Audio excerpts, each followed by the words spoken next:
चलिए, अभी तक जो भी हमने इस क्लास में देखा, अब इसको हम क्या करते हैं, इस क्लास की चीज कंक्लूड करते हैं लास्ट में। एक बार फिर देखिए, हमने पोखरण स्टोरी देखा। पोखरण स्टोरी की जो न्यू है वो कहाँ से पड़ी? इसका न्यू सबसे पहले, जैसा कि आपको पता है, 1947 में इंडिया क्या होता है? आजाद होता है, इंडिपेंडेंट होता है। आजादी के बाद सबसे पहला हमारे सामने मुसीबत बन के आता है चाइना।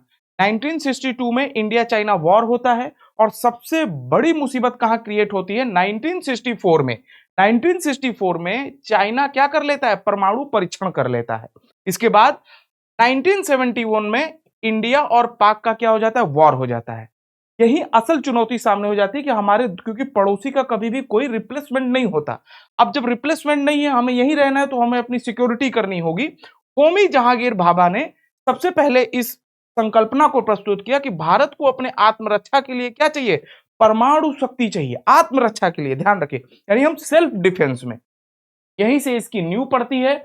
और जो हमारा परमाणु शक्ति परीक्षण हुआ वो पूरी तरीके से सीक्रेट मिशन था, जिसे आप देखते हैं राजस्थान के पोखरण में ये प्लेस को डिसाइड किया गया। और पहला स्माइलिंग बुद्धा 18 मई 1974, इंदिरा गांधी इसकी क्या थी? प्रधानमंत्री थी। और उस समय उस दिन क्या था? बुद्ध पूर्णिमा था। दूसरा पोखरण परीक्षण 2 किया गया, जिसमें पूरी तरीके से अब्दुल कलाम और अटल बिहारी वाजपेयी की गवर्नमेंट थी। और यहां पे इसको क्या नाम दिया गया?